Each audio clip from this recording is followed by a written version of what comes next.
अस्सलाम वालेकुम, welcome to my YouTube channel learning with G. आज के इस लेक्चर में मैं वर्चुअल यूनिवर्सिटी का कोर्स MGT 301 का थीम 1 to 3 तक कवर करवाने वाली हूँ। अपडेटेड रहने के लिए लाइक करें, सब्सक्राइब करें। Let's begin.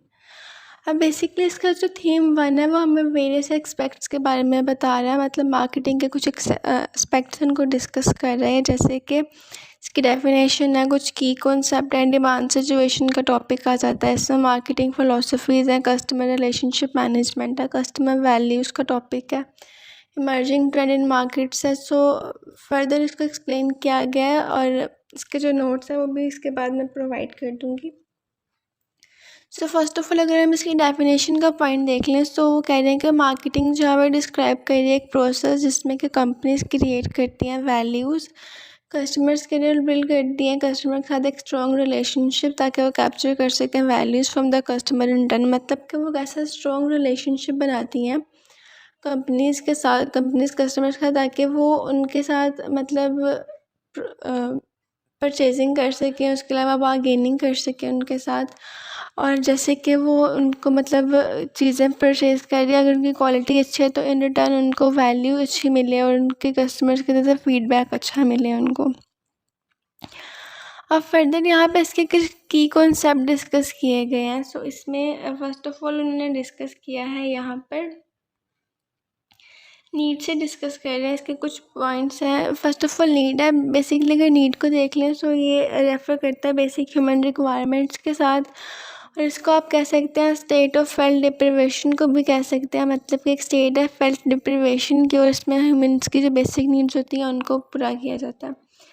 सेकेंडली वो उन्होंने डिस्कस किया है यहाँ पर वांट्स को। वांट्स बेसिकली डिज़ायर है स्पेसिफिक प्रोडक्ट और सर्विसेज के लिए जो कि शेप करती है आपकी, जो कि बेसिकली शेप होती है आपके कल्चर और पर्सनालिटी के तरीके से। मतलब कि desire for a specific product और सर्विस जो कि शेप करती है मतलब कि हमारे कल्चर और पर्सनालिटीज़ की वजह से।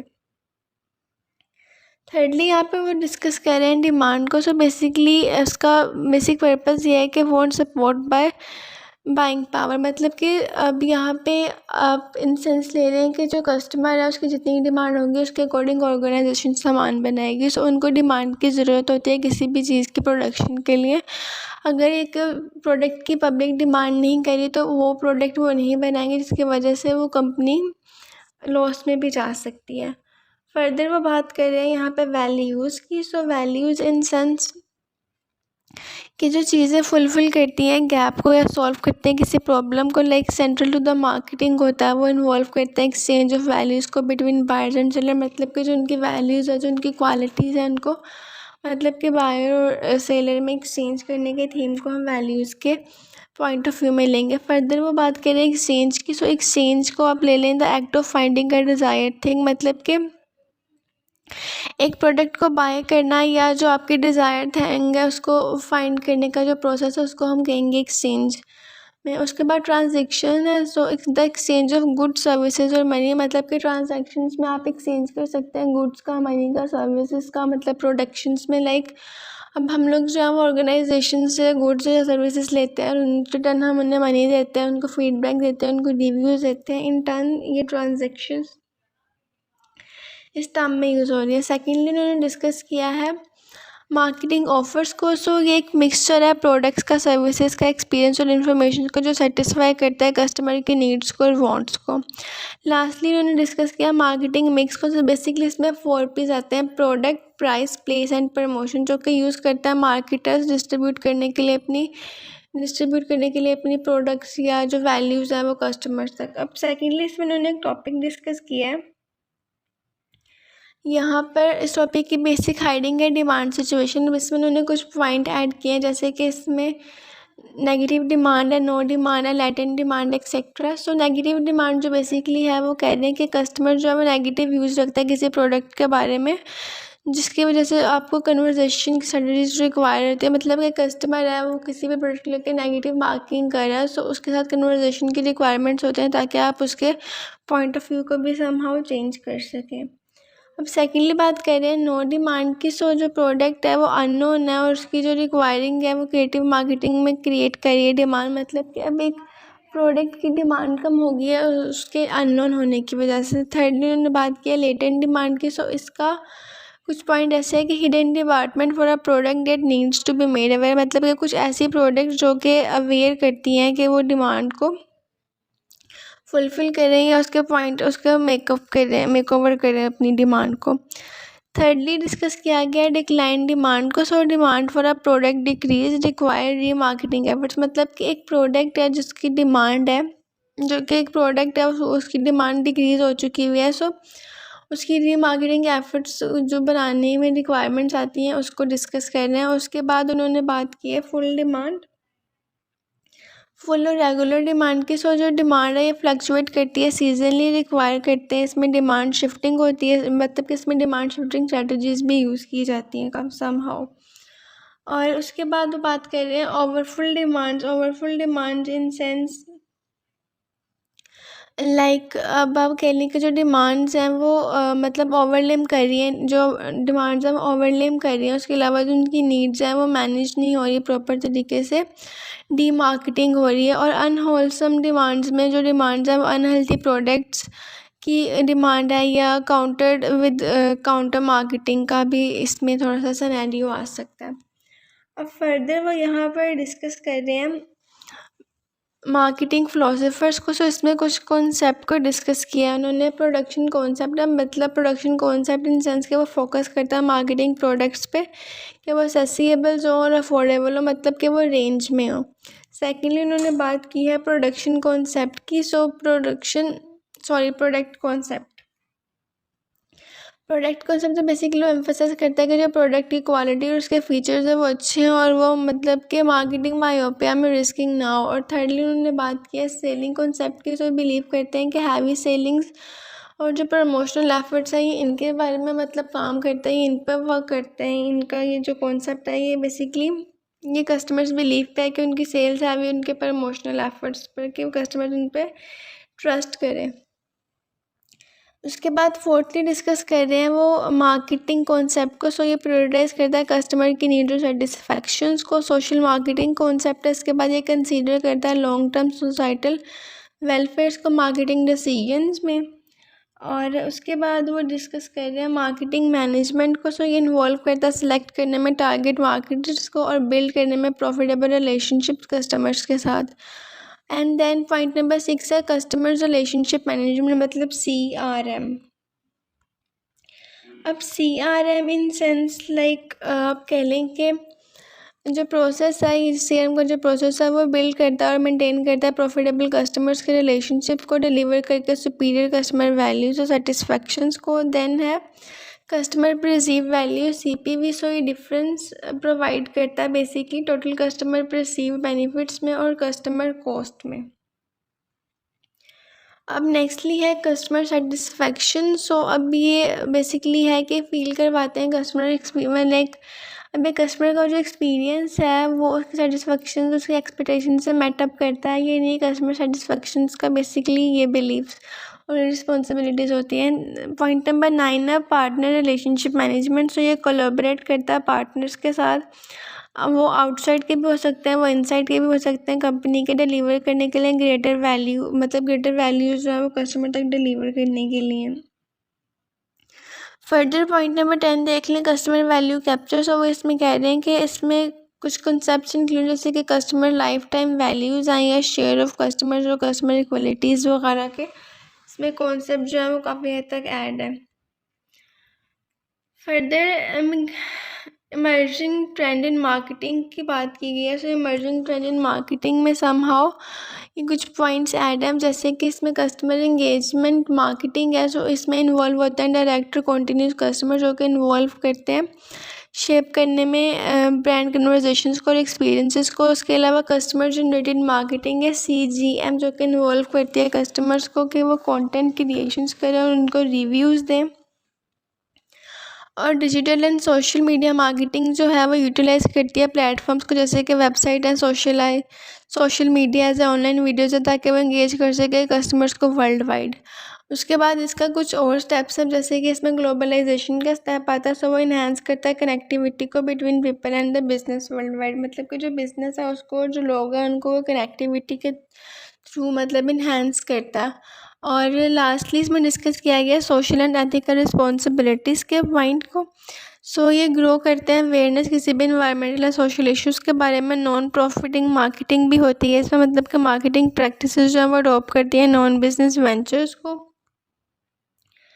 और फर्दर इसमें ये डिस्कस किया गया है कि हाउ मार्केटिंग वर्क्स, और जो मार्केटिंग इन्वॉल्व करती है अंडरस्टैंडिंग में, मतलब कि इसके कंडक्ट करने के 4 तरीके, मतलब डिज़ाइन ऑफर करना, कंसीडर करना 4 पीस को और 4 सीज को, गैदर करना फीडबैक को, कस्टमर को मेक करना एडजस्टमेंट्स को, जो कि बेस करती हैं कस्टमर्स के रिस्पॉन्स पर। ओवरऑल जो थीम का कंक्लूजन था वो ये था कि जो आर्टिकल है पूरा या ये जो टेक्स्ट है इसने प्रोवाइड किया कॉम्प्रिहेंसिव ओवरव्यू मार्केटिंग का, जो कि कवर करा है फंडामेंटल कॉन्सेप्ट्स को, फिलोसफीज़ को, और रिवॉल्व करा है ट्रेंड्स को फील्ड में। इसके अलावा एम्फसाइज करा है इंपॉर्टेंस और अंडरस्टैंडिंग दे रहा है कस्टमर की नीड्स को, बिल्ड कर रहा है मतलब ये स्ट्रॉन्ग कस्टमर रिलेशनशिप, और अडॉप्ट कर रहा है मार्केटिंग स्ट्रेटजिस्ट, और उसके अलावा उसके चैलेंजेस को ये मीटअप कर रहा है। फर्दर ये इसके कुछ क्वेश्चंस लास्ट पे दिए गए हैं, 9 क्वेश्चंस है, सो इनको ब्रीफली डिस्कस कर लेते हैं। So first of all first question में वो बात कर रहे हैं इकोनॉमिक्स ऑफ सेल्स, और बेसिकली यहाँ पे वो बात कर रहे हैं कि जो सेल्स हैं वो मतलब कॉस्ट कर रही है, मतलब जो उनके जो एडवांटेजेस हैं वो काफ़ी हद तक बढ़ रहे हैं। उसके अलावा जो कंपनीज हैं वो प्रोड्यूस कर रही हैं ज़्यादा जो मतलब प्रोडक्ट्स हैं वो। उसके अलावा ये जो रिज़ल्ट आ रहा है वो लोअर पर यूनिट कॉस्ट पे आ रहा है, जिसकी वजह से स्प्रेड हो रहा है cost across a large quantity of product. Basically economics of scale के बारे में डिस्कस किया गया। सेकेंडली वो बात कर रहे हैं मार्केटिंग ऑफरिंग की। सो जो कंपनीज हैं क्वेश्चन वो पूछ रहे हैं what do you understand by marketing offering. So अब बेसिकली इसका जवाब भी ये है कि जो कॉम्बिनेशन है प्रोडक्ट्स का, सर्विसेज का, एक्सपीरियंसेस का और इन्फॉर्मेशंस का, जो कि ऑफ़र कर रही है कंपनी सेटिस्फाई करने के लिए अपने कस्टमर्स की नीड को और वांट्स को। एंड थर्डली वो लोग डिस्कस कर रहे हैं what is meaning of promotion. So इसमें बेसिकली इन्वॉल्व होते हैं कम्युनिकेशन एक्टिविटीज़ जैसे कि एडवर्टाइजिंग, सेल प्रमोशन या कन्वे करना information about a product, brand और सर्विसेज अपनी टारगेटेड ऑडियंस तक। फोर्थली उन्होंने डिस्कस किया है discuss shortly about customer perceive value with a sample example. So अब यहाँ पे वो कह रहे हैं कि यहाँ पे डिफरेंस है basically between the benefits of customer और उसके अलावा from a product and the cost of obtaining those benefits. अब इसमें एक स्कूटर प्रोवाइड कर रहे हैं, मतलब कि एग्जाम्पल उन्होंने दी स्कूटर प्रोवाइड कर रहा है accepted benefits at a reasonable cost, it is high perceived value. अब क्वेश्चन नंबर 5 में वो पूछ रहे हैं what is the society welfare in marketing. So it means के जो मार्केटिंग में एक्टिविटीज़ हो रही हैं वो कंट्रीब्यूट कर रही हैं वेलबींग को और हैप्पीनेस ऑफ सोसाइटी को। जैसे कि एग्जांपल ले लें, इसको क्रिएट करना है एनवायरमेंटली फ्रेंडली प्रोडक्ट्स को और बीइंग प्रैक्टिसेस करना, बिजनेस प्रैक्टिसेस करना। और उसके बाद जो है क्वेश्चन नंबर 6 देख लें। So what do you understand by the need and wants of demand, how do you differentiate this. So basically इसमें वो बात करें कि needs are the basic human requirements होती हैं, और जो वांट्स होती हैं वो डिज़ायर होती हैं जो शेप करती हैं, जो मतलब कि जो शेप होती हैं आपके कल्चर और पर्सनैलिटी से। और डिमांड जो होती है वो आपकी वांट बैक होती है किसी भी चीज़ की परचेजिंग पावर को लेके। 7th क्वेश्चन में वो डिस्कस कर रहे हैं role of marketing in our life को। सो मार्केटिंग जो है वो हेल्प करती है अंडरस्टैंड करने में डिफरेंट किस्म के कंसर्न्स को, और प्रेजेंट करती है एक ऑफ़र जो कि अपील करती है, फैसिलिटेट करती है कम्युनिकेशन में, कोलैबोरेशन देती है इंडिपेंडेंट वर्ल्ड में। 8 में वो बात कर रहे हैं सस्टेनेबल मार्केटिंग एग्जांपल्स की। सो बेसिकली यहाँ पे वो प्रमोट करते हैं रिसाइकल प्रोडक्ट्स को, रिड्यूसिंग वेस्ट को और कंजर्विंग रिसोर्सेज को, ताकि वो प्रोटेक्ट कर सकें इन्वायरमेंट को फ्यूचर जनरेशन्स के लिए। और लास्टली उन्होंने डिस्कस किया है यहाँ पे creative and stimulating marketing in no demand era. Basically इसमें वो इन्वॉल्व करते हैं स्ट्रेटजीज़ को कि वो कन्वर्ट करें लेक ऑफ डिमांड को पॉजिटिव डिमांड के साथ, और क्रिएट करें अवेयरनेस को, इंगेज करें ऑडियंस को, प्रोवाइड करें सोल्यूशंस और एम्फेसाइज करें बेनिफिट्स ऑफ अ प्रोडक्ट और सर्विसेज को। इंस्टेंस इंट्रोड्यूस करवाने का new type of personal transformation किसी भी एरा में, या डिमांड को हाईलाइट करने के लिए, उसके बेनिफिट्स और कन्वीनियंस के लिए। So let's begin with theme number 2। So basically इसका टाइटल है मार्केटिंग एनवायरनमेंट। इसका एक ओवरव्यू इस तरीके से कि इसमें बहुत माइक्रो और मैक्रो लेवल इंक्लूड है। इसके अलावा एक्सप्लेन कर रहा है वेरियस फैक्टर्स को जो कि इन्वायरमेंट पे इम्पेक्ट कर रहे हैं या बिजनेस पे इम्पेक्ट कर रहे हैं। So let's start. अब बेसिकली जो फर्स्ट पॉइंट है इसका वो है इंट्रोडक्शन टू इन्वायरमेंट का। सो जो इन्वायरमेंट है बेसिकली वो सराउंडिंग है जहाँ पे लिविंग थिंग और इन कंपोजेंट्स वेरियस फैक्टर्स रहते हैं। इन्वायरमेंट में इन्फ्लुएंस होता है लिविंग ऑर्गेनिजम्स का, और उसके अलावा इसमें वो काफ़ी हद तक जो दूसरे जो फैक्टर्स है वो भी इन्फ्लुएंस कर रहे हैं। मार्केटिंग इन्वायरमेंट की बात कर लें फर्दर। सो मार्केटिंग जो है एग्जिस्ट करती है with in its own environment, influence करती है वो इंटरनल एक्सटर्नल फैक्टर्स के साथ। उसके जो फैक्टर्स हैं वो अफेक्ट करते हैं फार्मेबिलिटी को, डिलीवर करने के वैल्यूज़ को कस्टमर तक, और मेंटेन करने की प्रॉफिटेबल कस्टमर रिलेशनशिप्स को। अब इसमें फर्दर उन्होंने डिस्कस किया micro environment and macro environment के बारे में। सो फर्स्ट ऑफ ऑल है माइक्रो इन्वायरमेंट। अब जो माइक्रो इन्वायरमेंट है वो कंसिस्ट करता है की फैक्टर्स पर, फोर्स करता है क्लोज रिलेटेड ऑर्गेनाइजेशंस को। इसमें इंक्लूड होती है कंपनी इटसेल्फ, सप्लायर्स, उसके अलावा इंटरमीडिएट्स हैं, कॉम्पिटिटर्स हैं, कस्टमर्स एंड पब्लिक्स हैं। अब जो फर्स्ट कंपनी है वो बेसिकली इंटरनल एक्टर जो कि प्ले करती है एक पिवटल रोल माइक्रो इन्वायरमेंट में, और ये कंपनी है मार्केटिंग की जो स्ट्रेटजीज और ऑब्जेक्टिव्स को अलाइन करती है दूसरे डिपार्टमेंट के साथ, जैसे कि फाइनेंस है, प्रोडक्शन है, एचआर है। उसके अलावा ये इफेक्टिव कोऑर्डिनेशन करती है इंटरनली और इंश्योर करती है कि मार्केटिंग एफर्ट्स जो है वो इंटीग्रेटेड करें overall the business strategies. Secondly बात की गई है सप्लायर्स की। जो सप्लायर्स हैं वो प्रोवाइड करते हैं necessary resources production of goods and services के लिए। इनकी क्वालिटी, रिलायबिलिटी, टाइमलाइसनेस वगैरह जो रिसोर्सेज है वो क्रिटिकल होते हैं। उसके अलावा ये बिल्ड करते हैं स्ट्रॉन्ग पार्टनरशिप सप्लायर्स के साथ जो कि कॉस्ट एफिशिएंसीज में लीड अप करती है। उसके अलावा ये बेटर क्वालिटी प्रोडक्ट्स बनाते हैं और ये कंपेरेटिव एडवांटेजेस भी मेकओवर होते हैं इससे। उसके बाद पॉइंट नंबर 3 जो है मार्केटिंग इंटरमीडिएट्स। तो इसमें बेसिकली वो बात कर रहे हैं कि एक होलसेलर, डिस्ट्रीब्यूटर, रिटेलर्स होते हैं जो कि कनेक्ट करते हैं कंपनीज़ को अपने कस्टमर्स के साथ। फर्दर ये कि इफेक्टिवनेस और प्रमोट करते हैं सेलिंग को, डिस्ट्रीब्यूट करते हैं प्रोडक्ट्स को, सिग्निफिकेंटली इम्पैक्ट करते हैं एक फर्म में मार्केट को रीच करने में और सेल करने में, मैनेजिंग रिलेशनशिप्स करते हैं। और उसके अलावा ये एक मार्केटिंग पेंटिरेशंस भी सक्सेसफुल तौर पे बनाते हैं। अब फोर्थली वो डिस्कस कर रहे हैं कॉम्पिटिटर्स, राइवल, इंस्पायर्स। तीनों बेसिकली एक ही पॉइंट है। सो इसमें अब वो बात ये कर रहे हैं कि जो कॉम्पिटिटर्स हैं वो बहुत राइवल भी होते हैं और सोर्स ऑफ इंस्पिरेशंस भी होते हैं। अब इन्फ्लुएंस करते हैं मार्केटिंग के डायनामिक्स को ऑफर करके सिमिलर प्रोडक्ट और सर्विसेज को। कॉम्पिटिशन जो है वो ड्राइव करते हैं इनोवेशंस को, प्राइस एडजस्टमेंट्स को, मार्केटिंग स्ट्रेटजीज़ को जो कि गेन करते हैं कॉम्पिटिटिव एज को। उसके अलावा एनालाइज करता है कॉम्पिटिटिव बिहेवियर को कि वो क्रूशियल है मार्केटिंग पोजीशन और डिफ्रेंसिएशंस के लिए। पॉइंट नंबर 5 देख लें। So it's being customers. तो कस्टमर्स जो है वो कोर होता है माइक्रो इन्वायरमेंट के, अंडरस्टैंड करते हैं अपनी नीड्स को, प्रेफरेंसेस को और बिहेवियर फंडामेंटल्स को मार्केट सक्सेस में। और जो बिज़नेस है उसे मस्ट फोकस करना चाहिए अपने क्रिएट वैल्यू की रेटिंग्स पर कस्टमर्स के लिए। उसके अलावा जो टेलर्ड प्रोडक्ट है उन पर, सर्विसेज पर, मार्केटिंग कैंपेन्स पर। और जो कस्टमर्स हैं वो सेंट्रिसिटी करते हैं ड्राइव करके ब्रांड क्वालिटी और प्रॉफिटेबिलिटी को। 6 पर डिस्कस किया गया है इसमें public. So public in sense कह लें कि पब्लिक जो है वो इंक्लूड करती है वेरियस ग्रुप्स को जो कि इंटरेस्ट करते हैं कंपनी ऑपरेशंस में। डीपर एक्सप्लेनेशन होती है पब्लिक रिवेल्स की, जैसे कि फॉलोइंगली दिया गया। फर्स्ट ऑफ ऑल है financial publics. So basically organization में फाइनेंशियल सेक्टर होता है जैसे कि बैंक्स हैं, इन्वेस्टर्स वगैरह जो कि इन्फ्लुएंस करते हैं कंपनी की फाइनेंशियल हेल्थ को, मेंटेन करते हैं पॉजिटिव इमेज और फाइनेंशियल स्टेबिलिटी को, ताकि वो एक अट्रैक्ट इन्वेस्टमेंट और लोन्स वगैरह में एक वाइटल रोल प्ले कर सके। सेकेंडली डिस्कस किया गया है यहाँ पे मीडिया पब्लिक। सो मीडिया जो है वो आउटलेट करता है सस्टेनेबल इन्फ्लुएंस को और public perception, effective public relations जो है वो एसेंशियली मैनेज करता है। मीडिया रिलेशंस इंश्योर करता है कंपनीज इमेजेस को और रिमेन फेवरेबल रहता है वो इनके लिए। उसके बाद गवर्नमेंट पब्लिक्स को देख लें। सो गवर्नमेंट पब्लिक्स जो है वो रेगुलेट करता है बिजनेस और इंश्योर करता है कंप्लाइंसेस को कि वो लोअर स्टैंडर्ड्स रखें, अंडरस्टैंड करें और अधीर करें रेगुलेशंस को। और उसके अलावा वो अवॉइड करें लीगल इश्यूज़ को और मेंटेन करें गुड रेपुटेशंस को। Citizens and public, citizen actions publics. So basically various advocacy groups हैं और ऑर्गेनाइजेशन जो कि वर्क करते हैं प्रोटेक्ट करने के लिए राइट्स ऑफ स्पेसिफिक कम्युनिटीज़ को। कंपनीज जो हैं वो अवेयर होती हैं इन ग्रुप्स के बारे में, जैसे कि कंसर्न रखती हैं इनके साथ और बी प्रोक्रेटिव होती हैं एड्रेस करने में पोटेंशियल कॉन्फ्लिक्ट्स को। उसके बाद वो बात कर रहे हैं लोकल पब्लिक्स की। सो बिजनेस जो है वो ऑफर ऑपरेट करता है विद इन स्पेसिफिक लोकेलिटीज़, और उसके अलावा वो ऑपरेशन करता है इम्पैक्ट्स के तरह अपने लोकल कम्युनिटीज़ में।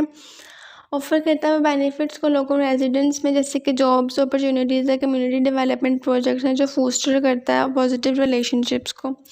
नेक्स्टली वो बात कर रहे हैं जनरल पब्लिक्स की। सो जनरल पब्लिक जो है वो कलेक्टिवली परसेप्शन है। General public greatly influence brands images की, जो कि फीडबैक देता है थ्रू सोशल मीडिया और अदर चैनल्स, जो कि इंसाइट प्रोवाइड करते हैं पब्लिक सेंटिमेंट्स की, और कंपनीज को अलाउ करते हैं कि वो अडेप्ट करें strategies according to their needs और अकॉर्डिंग टू देयर कंप्लाइंसेस।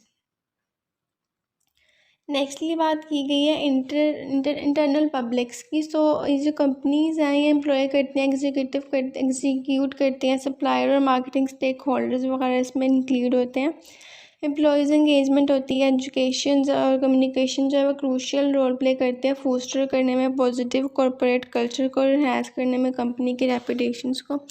अब नेक्स्टली डिस्कस कर रहे हैं मैक्रो एनवायरनमेंट, मतलब कि लार्जली जो यूज़ हो रहा है। सो मैक्रो एनवायरनमेंट बेसिकली है क्या? मैक्रो एनवायरनमेंट में जो बॉर्डर इन्वायरमेंट है उसकी टर्म को रेफ़र किया जा रहा है, जो कि कंसर्न नहीं रखते इमेजेंट इन्वायरमेंट का। तो उसके अलावा इसमें एक्सटर्नल फोर्सेस जो हैं वो नॉट कंट्रोलेबल होते हैं, और जो अफेक्ट्स हैं प्रोसेस के वो भी बेसिकली ऑल बिजनेस सेटअप्स में यूज़ होते हैं। फर्स्ट ऑफ ऑल इसमें दिया गया डेमोग्राफिक इन्वायरमेंट के बारे में।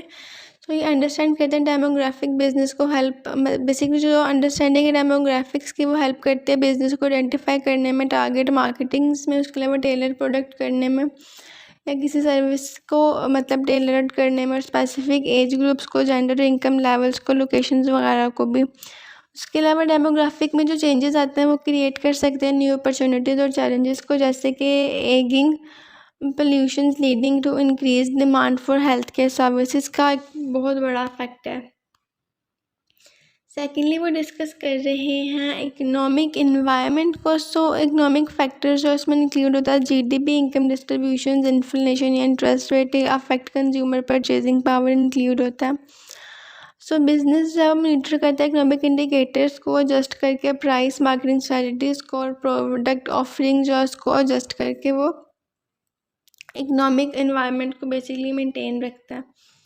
नेचुरल इन्वायरमेंट में इनकम्पस कर रहा है फैक्टर्स जैसे कि रिसोर्स अवेलेबिलिटी है, क्लाइमेट चेंज है, पोल्यूशन, सस्टेनेबिलिटी, और जो बिजनेस है उन्हें अडोप्ट करना चाहिए increase security of natural resources को, इको फ्रेंडली होना चाहिए इन्वायरमेंट के साथ, या इको फ्रेंडली किस्म की प्रैक्टिसेस इन्वॉल्व करनी चाहिए, और उसके अलावा इन्वायरमेंट कंसर्न एड्रेस करना चाहिए, और कंज्यूमर्स की जो एक्सपेक्टेशंस हैं उनको भी मीटअप करना चाहिए। फोर्थली यहाँ पे डिस्कस किया गया टेक्नोलॉजिकल इन्वायरमेंट। सो यहाँ पे वो डिस्कस कर रहे हैं कि रैपिड टेक्नोलॉजी एडवांसमेंट है जो कि प्रोवाइड कर रही है अपॉर्चुनिटीज़, इनोवेशन और एफिशिएंसी की। कंपनीज जो है वो एम्ब्रेस कर रही है न्यू टेक्नोलॉजीज़ को और गेन कर रही हैं कॉम्पिटिटिव एडवांटेजेस।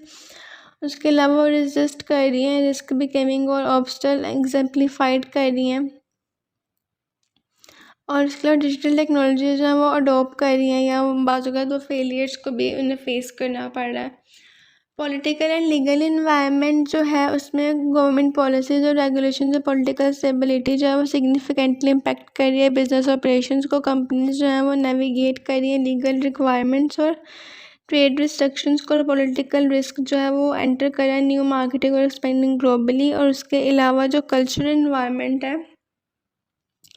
बेसिकली उसमें वो डिस्कस कर रहे हैं कल्चर फैक्टर को, जैसे कि वैल्यूज़, नॉर्म्स और एटीट्यूड्स हैं, शेप कंज्यूमर बिहेवियर्स वगैरह जो कि शेप कर रही हैं सब चीज़ें कंज्यूमर के या एक इंडिविजुअल के बिहेवियर को। उसके अलावा ये अडेप्ट कर रही है मार्केट स्ट्रेटजीज अलाइन करने के लिए कल्चर प्रेफरेंसेस के साथ, और रिस्पेक्टली वो कल्चर डिफरेंसेस को एसेंशियल रख रहे हैं इंटरनेशनल मार्केटिंग सक्सेस में। और वो एग्जांपल दे रहे हैं इसमें मैकडोनल्ड्स टेलर की टू मेन्यू। उसके अलावा वो लोकल टेस्ट को डिफरेंट कंट्रीज़ में उसको बिल्डअप करने की, उसको प्रायोरिटाइज करने की भी टेलर्स को जो है वो काफ़ी हद तक इसमें वो प्रायोरिटाइज कर रहे हैं। अब बस लास्टली अगर हम इसमें समराइज़ कर लें इसको, तो बेसिकली जो माइक्रो इन्वायरमेंट और मैक्रो है वो मार्केट को इनकम्पस कर रहे हैं complex web of internal and external factors में, जो कि शेप कर रही हैं कंपनी की एबिलिटी को डिलीवर करने की वैल्यूज़ और कस्टमर्स को मेंटेन करने की प्रॉफिटेबिलिटी को अंडरस्टैंड और अफेक्ट कर रहे हैं मैनेजिंग दिस कॉन्सेप्ट्स पर। और उसके अलावा कंपनी लॉन्ग टर्म सक्सेस और सस्टेनेबिलिटी का एक बहुत मतलब कि इम्पोर्टेंट पॉइंट है। फर्दर इसमें 3 क्वेश्चन डिस्कस किया गया। First of all, difference between micro and macro environment in field marketing. तो जो माइक्रो एनवायरनमेंट है वो एक स्पेसिफिक कंपनी है और इंक्लूड करती है फैक्टर जैसे कि supplier, intermediates, competitors, customer, publics. और जो मैक्रो एनवायरनमेंट है वो बॉर्डर फील्ड है और उसमें जो है इंक्लूड करते हैं demographic, economics, natural forces, technology, politics और कल्चर वगैरह इंक्लूड होती है। और ये कंसीडर करते हैं बेसिकली ये दोनों जो स्ट्रेटजीज हैं ये शेप करती हैं फील्ड मार्केटिंग को।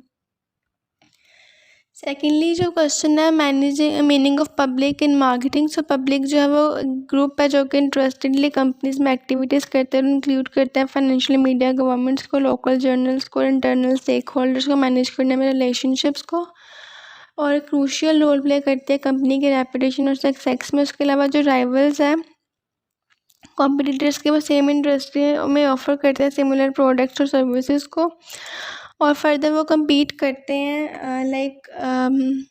कह सकते हैं कि वो compete करते हैं सेम मार्केटिंग कस्टमर्स के, जैसे कि अब सर्फ एक्सेल है या एरियल वगैरह के जो राइवल्स हैं वो लॉन्ड्री डिटर्जेंट मार्केट्स में राइवल्स हैं। उसके अलावा जो कंपनीज हैं वो मॉनिटर करती हैं राइवल्स को ताकि वो स्टे कर सके कॉम्पिटिटर। ओके, चैप्टर नंबर 3 में कुछ पॉइंट्स डिस्कस किए गए हैं, जैसे कि फर्स्ट ऑफ ऑल है मार्केटिंग एंड एनवायरनमेंट के बारे में। सो जो मार्केटिंग है बेसिकली वो अगर उसको हम इंट्रो लें तो इस तरीके से कि वो कस्टमर को सर्व करती है, उनकी प्रॉफिटेबिलिटी को देखते हैं। उसके अलावा वो इन्फ्लुएंस होती है एक्सटर्नल फैक्टर्स के साथ, और जो ऑर्गेनाइजेशन होती है वो मार्केटिंग स्ट्रेटजी की रिस्पॉन्स होती है। उसके अलावा उसके इन्वायरमेंट पे भी काफ़ी इन्फ्लुएंस रखती है, और ये जो प्लानिंग्स करते हैं अलाइन करके ऑर्गेनाइजेशन कैपेबिलिटीज़ के साथ उसके डायनामिक्स को देखती है। फर्दर ये कि इसमें प्लानिंग प्रोसेस होता है, मतलब कि जो इन्वॉल्व करता है एनालिसिस होता है, उसमें इंटरनल एनालिसिस होता है, विजन होता है, उसके अलावा मिशन और ऑब्जेक्टिव्स वगैरह जो होता है वो सारा कुछ इंक्लूड होता है। थर्डली इसमें इन्होंने डिस्कस किया है इन्वायरमेंट एनालिसिस। तो बेसिकली इन्वायरमेंट एनालिसिस जो है वो एग्जामाइन करता है एक्सटर्नल एक्टर्स को, फैक्टर्स को और फोर्सेस को। इसमें टूल्स यूज होते हैं जैसे कि PESTEL है या फिर STEPEL जो है वो यूज़ होता है एनालिस करने के लिए पॉलिटिकल, इकोनॉमिक, सोशल, टेक्नोलॉजिकल या फिर जो इकोलॉजिकल या लीगल किस्म के जो फैक्टर्स हैं उनके ऊपर। फर्दर ये बात यहाँ पे कर रहे हैं। उसके अलावा इंटर एनालिसिस की बात करें, इंटरनल एनालिसिस जो कि फोकस करता है स्ट्रेंथ और वीकनेस पे। पोर्टफोलियो एनालिसिस जो है वो असेस करता है स्ट्रेंथ को और वीकनेस को किसी भी कंपनी के प्रोडक्ट के बारे में। विजन और मिशन को देख लें तो इसमें जो है वो प्रोवाइड करते हैं लॉन्ग टर्म डायरेक्शंस होती हैं। उसके अलावा जो है मिशन जो है वो डिफाइन करता है ऑर्गेनाइजेशन के पर्पसेस को एक बिजनेस एनवायरनमेंट के अंदर। नेक्स्टली उन्होंने डिस्कस किया है ऑब्जेक्टिव्स को। सो ऑब्जेक्टिव इन सेंस आप कह लें कि वो कैटेगराइज करता है, जो ऑब्जेक्टिव है वो बेसिकली प्रीशियसली डिफाइन करता है कि ऑर्गेनाइजेशन की विशेष क्या है, मतलब उन्होंने क्या गोल्स अचीव करने हैं और उनके गोल्स और टारगेट्स क्या है जो कि इंटरचेंजेबली वो यूज करते हैं। पोर्टफोलियो एनालिसिस की बात की गई जिसमें कि BCG मैट्रिक्स की बात करें जो कि कैटेगराइज करता है प्रोडक्ट्स को एज अ स्टार्स या क्वेश्चन मार्क, और कैश को उसके तौर पे या डॉग्स बेस्ड जो रिलेटिव्स मार्क शेयर करता है और मार्केट ग्रोथ रेट को बढ़ाता है, और एक बैलेंस पोर्टफोलियो जो कि अडॉप्ट करता है चेंजिंग इन्वायरमेंट्स को। नेक्स्टली यहाँ पर बात कर रहे हैं वो प्रोडक्ट मार्केटिंग एक्सपेंशन ग्रिड्स की। सो बेसिकली इसमें ग्रिड्स में वो डिस्कस ये कर रहे हैं कि जो हमारा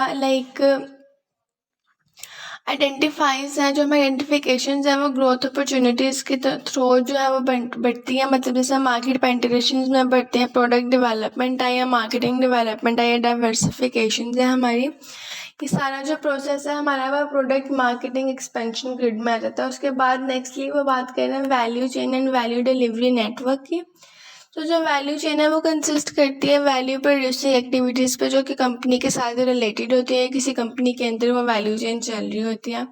सेकेंडली वो बात कर रहे हैं वैल्यू डिलीवरिंग नेटवर्क की, जो कि इन्वॉल्व करता है कोलैबोरेशन को सप्लायर्स के साथ, डिस्ट्रीब्यूटर्स के साथ, कस्टमर्स के साथ, ताकि वो इन्हेंस कर सके या बढ़ा सके अपनी परफॉर्मेंसेस को। फर्दर बात की गई है यहाँ पे मार्केट सेगमेंटेशन की। So market segmentation in sense आप कह लें कि ये डिवाइड करता है मार्केट को डिस्टिंक्ट ग्रुप्स के अंदर, मतलब डिफरेंट ग्रुप्स में इसको डिवाइड करता है, जो कि डिफरेंट कैरेक्टरिस्टिक्स पर या एट्रीब्यूट्स पर नीड्स पर बेस करते हैं। मतलब कि एक मार्केट में डिफरेंट ग्रुप्स पर आना, जिसमें कि हर ग्रुप की अपनी कैरेक्टरिस्टिक्स हो, अपने एट्रीब्यूट्स और अपनी नीड्स हो, जिसके अकॉर्डिंग उन्होंने काम करना है। उसके अलावा ये इनेबल करता है क्रिएशन को, मतलब कि प्रोडक्ट्स की जो क्रिएशन है उनको इनेबल करता है, और मार्केटिंग स्ट्रेटजीज को इनेबल करता है फर्दर। नेक्स्ट बात कर रहे हैं इसमें मार्केटिंग पोजीशनिंग या मार्केटिंग टारगेटिंग की। बेसिकली मार्केटिंग टारगेटिंग की पहले बात कर रहे हैं वो। तो बेसिकली इसका थीम ये है कि वो अवैल्यूएट करते हैं अट्रैक्टिवनेस को, कि मार्केट में जो सेगमेंट्स हैं वो डिसाइड करें कि वेदर उन्हें एंटर होना चाहिए टारगेट में या नहीं। मार्केटिंग पोजीशनिंग को देख लें तो इस्टेब्लिश करते हैं यूनिक प्लेस एक प्रोडक्ट के लिए, जो कि माइंड में एक टारगेट रखते हैं कंज्यूमर्स के as compared to the competitors. Nextly बात की गई है मार्केटिंग मिक्स की। सो मार्केटिंग मिक्स हैज उसके 4 मतलब के पीस उसमें यूज होते हैं, कंसिस्ट ऑफ 4 प्रोडक्ट्स। बेसिकली उसमें प्रोडक्ट यूज होता है, प्राइस, प्लेस और प्रमोशन, ये 4 पीस हैं जो कि काफ़ी ज़्यादा इन्फ्लुएंस रखते हैं मार्केटिंग मिक्स के हवाले से। सो अब इसमें जो एलिमेंट्स हैं वो कंट्रोल करते हैं इन्फ्लुएंस को कस्टमर्स के, मतलब जब वो परचेजिंग डिसीजंस लेते हैं तो उसमें जो है वो काफ़ी ज़्यादा ये एलिमेंट्स जो है वो कंट्रोल कर रहे होते हैं कस्टमर्स की डिज़ायर्स को। नेक्स्टली वो बात कर रहे हैं कस्टमर सेंट्रिक अप्रोच की। सो बेसिकली जो कस्टमर सेंट्रिक अप्रोच है वो इन सेंस लाइक आप कह लें कि जो कस्टमर्स हैं वो सेंट्रल है किसी भी मार्केटिंग एक्टिविटी का। उसके अलावा उसका जो एक्सटर्नल इन्वायरमेंट है उसमें इंक्लूड है इंटरमीडियरीज हैं, कॉम्पिटिटर्स हैं, सप्लायर्स और पब्लिक वगैरह। नेक्स्टली बात कर रहे हैं वो मीटिंग ROI की। सो बेसिकली इसमें आप कह लें कि रिटर्न ऑन इन्वेस्टमेंट की बात कर रहे हैं, जो मेजर करते हैं रिटर्न ऑन मार्केटिंग इन्वेस्टमेंट को कंपेयर करके नेट रिटर्न के साथ और मार्केटिंग कॉस्ट के साथ। नेक्स्टली यहाँ पे वो बात कर रहे हैं SWOT analysis. Basically S for strength, W for weakness, O for opportunity and T for threats. So ये एग्जामाइन करते हैं इंटरनल स्ट्रेंथ को और वीकनेसेस को, एक्सटर्नल अपॉर्चुनिटीज़ को, थ्रेट्स को, ताकि वो बिल्डअप कर सके एक मार्केटिंग स्ट्रैटेजीज को। ओवरऑल जो चैप्टर है प्रोवाइड कर रहा है हमें बेसिकली एक फंडामेंटल कॉन्सेप्ट और एक प्रोसेस जो कि इन्वॉल्व कर रहा है मार्केटिंग स्ट्रैटेजीज में, जो कि प्लान कर रहा है विद इन ऑर्गेनाइजेशनल कॉन्टेक्स्ट में। और ये जो कॉम्प्रिहेंसिव ओवरव्यू है इसका, वो मतलब ये बता रहे हैं कि किस तरीके से जो ऑर्गेनाइजेशन है वो नेविगेट करती है अपने एक्सटर्नल इन्वायरमेंट्स को और स्ट्रेटजीज का डिसीजंस लेती है और अपने गोल्स को अचीव करती हैं। सो अब क्वेश्चंस को डिस्कस कर लें हम। तो फर्स्टली इसमें क्वेश्चन है difference between customers and consumer. So basically अब जो कस्टमर है आप कह सकते हैं customer is someone who purchase a product और सर्विस, और जो कंज्यूमर है बेसिकली आप कह सकते हैं कंज्यूमर वो इंसान है जो कि यूज़ करता है या कंज्यूम करता है परचेज प्रोडक्ट को और उसकी सर्विसेज को, जिससे कि जो कस्टमर है वो मे बी लाइक बाय कर सकते हैं on the behalf of consumer. और इन केस जो है वो पेरेंट बैंक कैंडीज भी जो है वो काफ़ी हद तक इसमें मैटर करती हैं।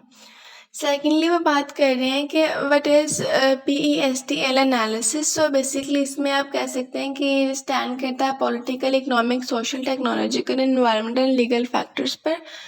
और मतलब like P for political, E for economics, S for social, T for technological, E for environmental and L for legal factors. Basically एक फ्रेमवर्क है जो कि यूज़ होता है बिजनेस और मार्केटिंग में, ताकि वो असेस कर सके एक्सटर्नल फैक्टर्स को जो कि इम्पैक्ट करें किसी कंपनी को। उसके अलावा हेल्प करता है एनालाइज करने में कुछ एस्पेक्ट्स को, जैसे कि गवर्नमेंट पॉलिसीज है, इकोनॉमिक कंडीशन है, सोशल ट्रेंड्स है, टेक्नोलॉजिकल एडवांसमेंट, इकोनॉमिकल कंसर्न्स है, लीगल रेगुलेशंस वगैरह। क्वेश्चन नंबर 3 में वो डिस्कस कर रहे हैं difference between supplier and distributor in marketing. So basically जो सप्लायर है वो प्रोवाइड करते हैं प्रोडक्ट और गुड किसी भी बिजनेस में, जो कि इंक्लूड करते हैं मैन्युफैक्चर करने या इंडिविजुअल्स को जो कि प्रोड्यूस कर रहे हैं गुड्स को। और सप्लायर जो है वो पार्ट ऑफ सप्लाई चेन है। डिस्ट्रीब्यूटर्स की बात कर लें तो डिस्ट्रीब्यूटर्स जो है वो इंटरमीडियरीज हैं जो कि मैन्युफैक्चरर्स और रिटेलर्स लाइक हो जो होलसेलर्स हैं उनके दरम्यान में होते हैं। उसके अलावा ये हैंडल करते हैं डिस्ट्रीब्यूशन ऑफ प्रोडक्ट को। उसके अलावा वेरियस पॉइंट्स पे भी ये सप्लाई चेन को मतलब इन्फ्लुएंस कर रहे होते हैं, मार्केटिंग प्रोडक्ट्स को अवेलेबल करते हैं कंज्यूमर्स के लिए। लास्टली उन्होंने पूछा है यहाँ पे difference between political and social ecological factors. So basically पहला जो है हमारा पॉलिटिकल फैक्टर जो है वो एक मार्केटिंग की थ्योरी से रिलेटेड है, मतलब कि उसमें गवर्नमेंट पॉलिसीज होती हैं, रेगुलेशंस और पॉलिटिकल स्टेबिलिटी होती है जो कि इन्फ्लुएंस करी होती है बिजनेस के ऑपरेशंस को through the areas like taxation, trade policies और लेबर लॉ वगैरह। और अगर हम सेकेंडली बात कर लें सोशल इकोलॉजिकल फैक्टर्स की, so basically social ecological factor जो है वो इनकम्पस करते हैं बॉर्डर कॉन्टेक्स्ट, जिसमें कि इंक्लूड करते हैं हमारे सोसाइटल वैल्यूज़, कल्चरल वैल्यूज़ हैं, हमारे नॉर्म्स हैं, एनवायरमेंटल सस्टेनेबिलिटी और social impact of business activities वगैरह। ये कंसीडर करते हैं कि किस तरीके से जो बिजनेस है वो इंटरेक्ट करेगा सोसाइटी के साथ और इन्वायरमेंट का, मतलब जो रेगुलेशन हैं गवर्नमेंट की वो किस तरीके से बियॉन्ड द एनवायरमेंट वो चलाएगा।